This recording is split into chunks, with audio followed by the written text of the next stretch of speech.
Atlanta Falcons GM Terry Fontenot has a plan to improve the Colts roster. Then, Tyreek Hill made a choice. That choice was wearing a bikini and suntan oil. Jets fans want a receiver. Will Joe Douglas show them his buck-eyed Willie? NFL draft is coming upon us fast and heavy, and my nipples are rock hard. This is the NFL Mock Draft Show.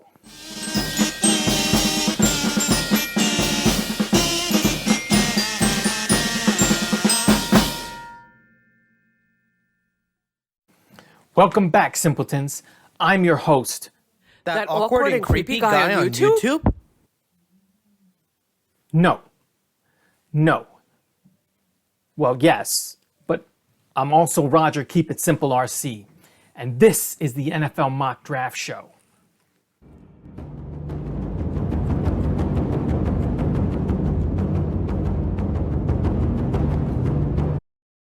I'm coming at you from an undisclosed location deep in the heart of football country.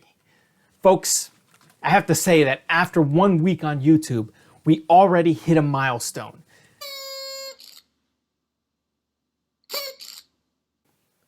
This show has received the prestigious like, 2 to be exact. That's right. We got 2 likes on our last show. But wait, there's more.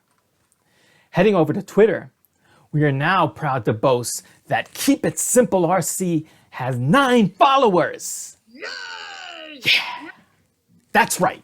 We have more fans than the Jacksonville Jaguars. Yes. Thank you. Big shout out to my friend, and by friend, I mean guy I'm stalking through Twitter and YouTube, Matt O'Leary. Matt, your show inspires us Jets fans and fellow content creators like no other.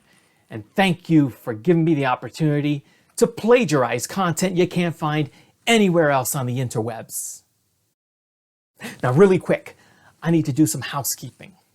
Last week, I noted that the Jets went to the AFC Championship in '97. Well, turns out I was overly excited and I misspoke. The Jets went to the AFC Championship in '98, where they still lost to the Denver Broncos.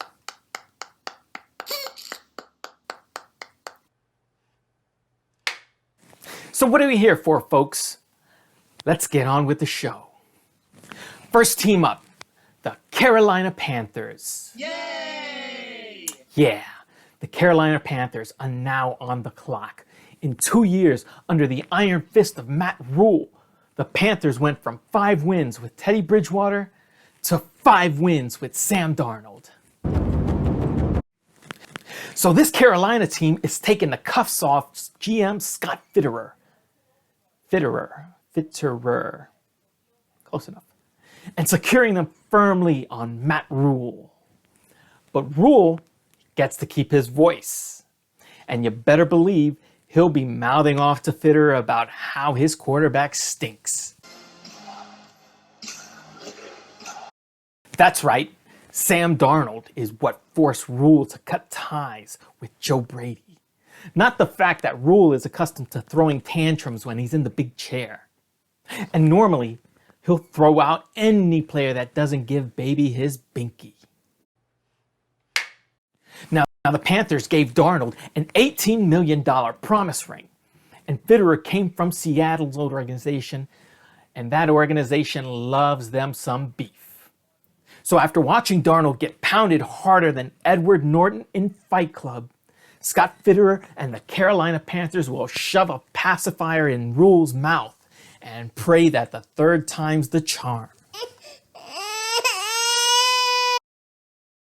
GM and coach will buy themselves another 2 years of insurance, all while avoiding the temptation to pump their offensive line with more meat than an Ohio State fair. The Carolina Panthers will select Matt Corral, quarterback, Ole Miss University.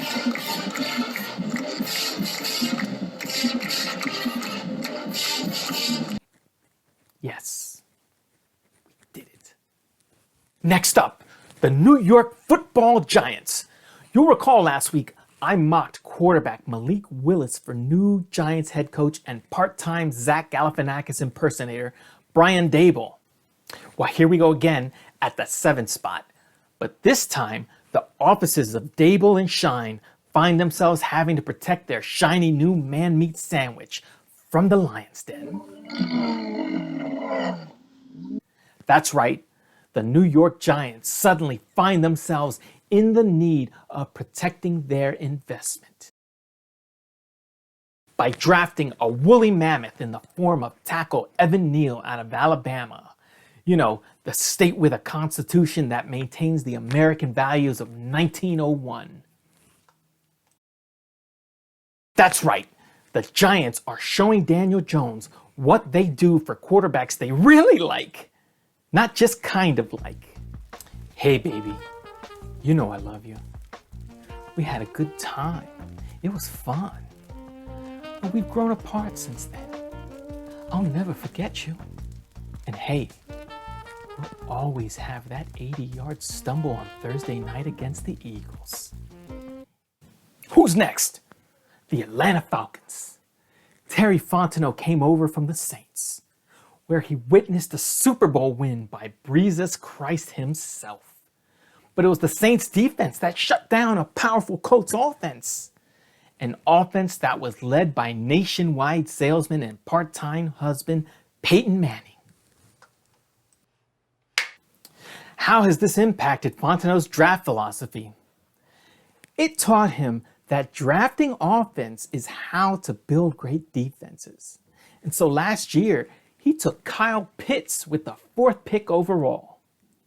And coming off a 2021 season that saw the Falcons allow the 3rd most points while scoring the 7th fewest points with crocodile hunter Steve Irwin's distant cousin, Matt Ryan, Fontenot did what any smart GM would do.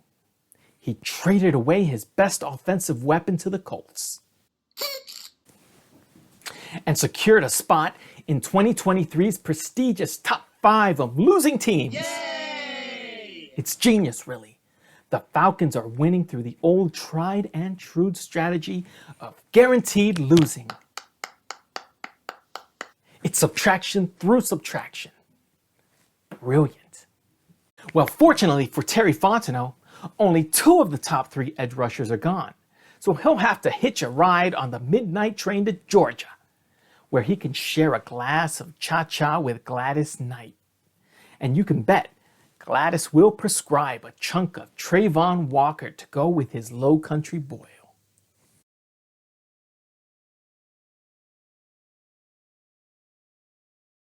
The Seattle Seahawks.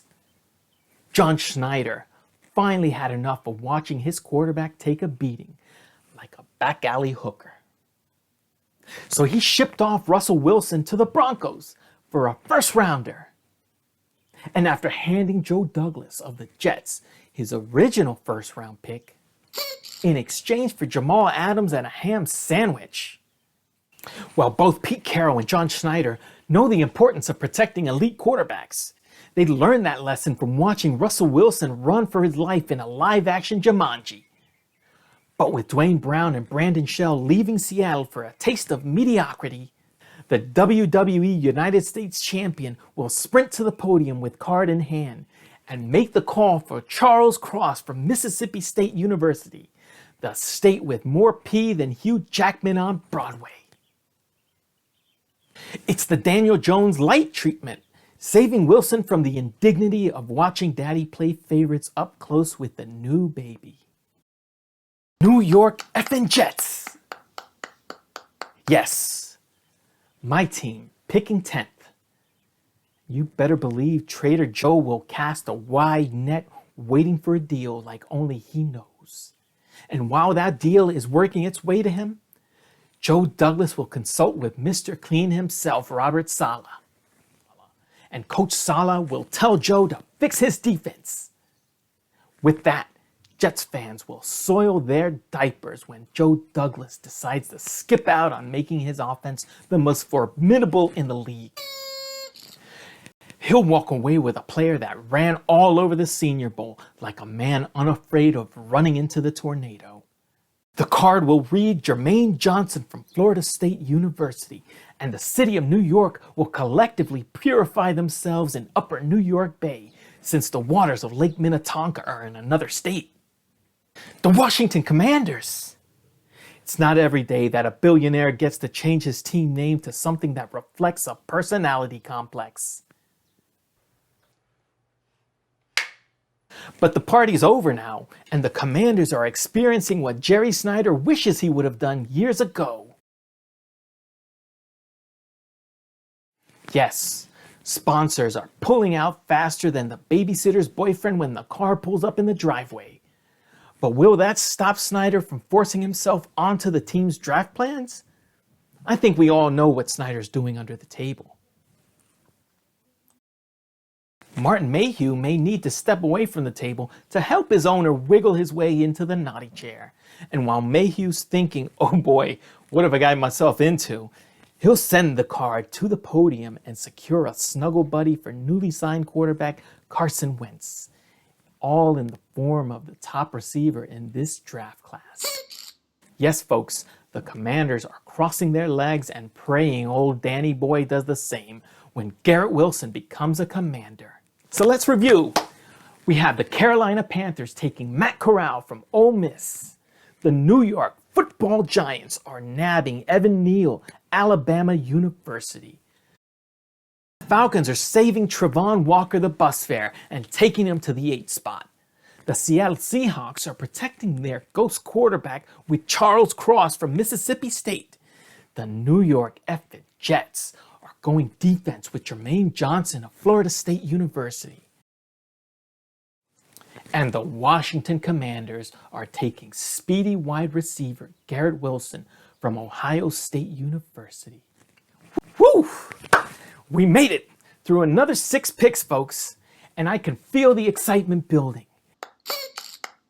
If you're like me, the NFL draft is the climax you've been waiting for since Mrs. Robinson asked Benjamin if he'd like her to seduce him.